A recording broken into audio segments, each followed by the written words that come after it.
جماعة الهدوء كله يهدى كده الدنيا جميلة. A girl in her senior year who struggles to manage her time like most boys and girls in her age. She then comes to understand the irreplaceable value of time. Please welcome Sara Ayman!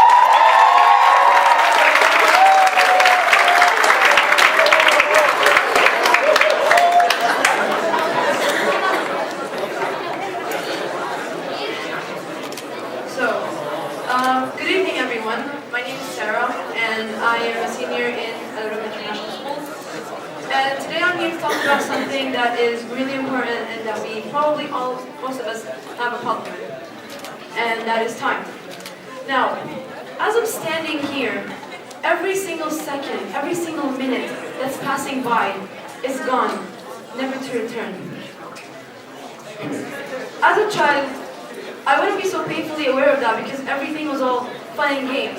I wouldn't really look at the clock and be like, every single second is ticking.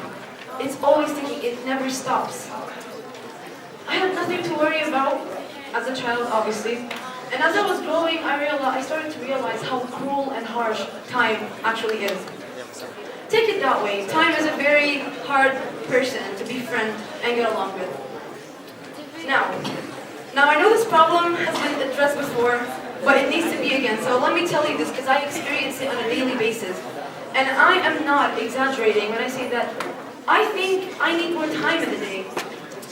I, as an individual, have to wake up so early in the morning, go to school, and come back home. After returning school from a 9-hour day, come back home, only to cook, tutor, study, and rest a bit, and manage to get 7 to 8 hours of sleep, all in under 24 hours. And I always ask myself, why is it so little? Why is it so limited? Now, obviously, everything I've said about my day doesn't always go as planned.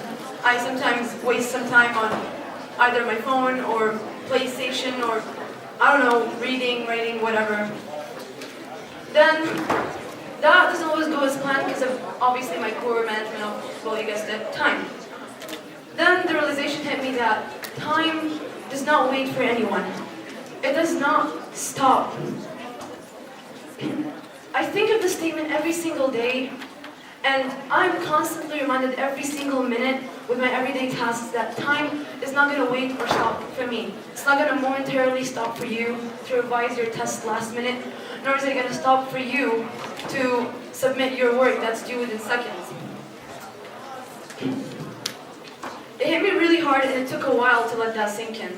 So while there are enough hours in the day for me to get my work accomplished, I don't know how to manage it, and without wasting some time in between. Now take those same 24 hours and give them to a person who does not do anything throughout their day, does absolutely nothing throughout their day. The days, most of them, if not all of them, feel monotonous, similar, routinous, uneventful, you name it. You can't distinguish a day from the other, and that's a problem, because unproductivity leads to boredom, and boredom kills time. It murders time.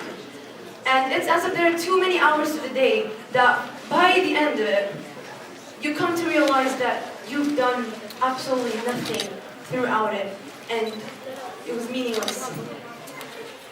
And I know that many of you here can resonate with this, and that's one of the main reasons why I'm talking about this, and it's to bring awareness to the value of time and how important it is. Now, what I'm trying to get at here is that in these hours that you've wasted, whether it was on your phone or just simply eating and sleeping, you could have been doing something that's changing your life or someone else's life or the people around you in general. I pondered that in these 2 hours that I wasted, say, chatting with someone, I could have been solving some SAT sections, or maybe studying, or even researching a topic that piqued my interest. That is not to say that you shouldn't take some time out to have some fun, but the majority of your time should be dedicated to self-improvement and using it the right way. Which leads to the question, how can I use my time the right way? Which I will talk about in a bit. Now, let's not talk about how much we underestimate a single second. So technically, if you're wasting a second, that means you're wasting a part of a minute, which is a part of an hour, which is a part of a day. It's all related, right? Take a good example, say the standardized SAT test.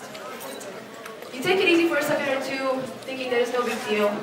And just as we were about to fill in a bubble for a question in the sheet, the timer stops, time is out, and you have to put your pencil down. Those couple of seconds that you took very easily could have saved you some points that would have made a difference on your final mark. You could have had enough time to fill in a question or two. Now, often when we talk about time and living your life, we resort to the elders who are wiser and have had their fair share of experience. And whenever they're asked about whether or not they regret doing something, most of the time, if not all the time, the answer would be, I regret not doing some things in my life. I regret not doing and taking chances and wasting my time on things that did not fill my life with any meaning whatsoever. And not doing the things that I was able to do back when I was a young person that I can do right now as a senior. I'm a strong believer of the idea that almost all of your time should be spent productively, and I'm an advocate for picking up new things.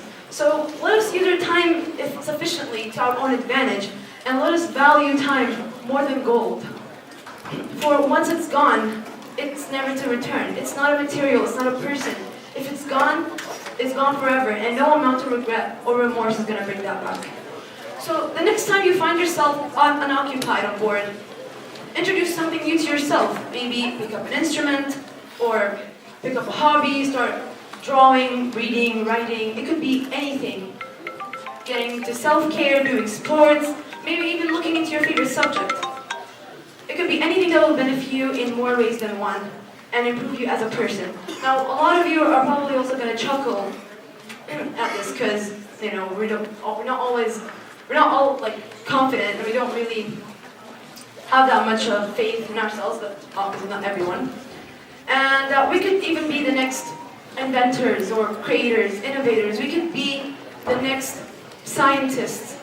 Anyone in this room, I could be, anyone is capable of being the next innovator or the person that will bring change to the world. You might become a famous physicist or writer someday because of the time that you've used up the right way. We should, of course, enjoy the merits of life, but moderation is key. And that goes out especially to our generation and the younger ones that get to they're more prone to getting carried away with the good stuff in life that we have, and especially with the, things that we're introduced to every day with the advancement of technology and all. Another reason I want to talk about this is because most of us will graduate this year, probably in a year or two as well, and go out into the real world. And that's when the real shocker hits. And that's when we start to experience the actual harshness of time and how little it is that you won't even have the time to try to manage your time. Now, before I end this, I wish for everyone to leave this place having learned a thing or two about this and think about some of the points that I've mentioned during our everyday tasks and practice valuing and using up our time in a better way. And I would like to end this with a saying that says, you are not killing time, technically, time is killing you. Thank you.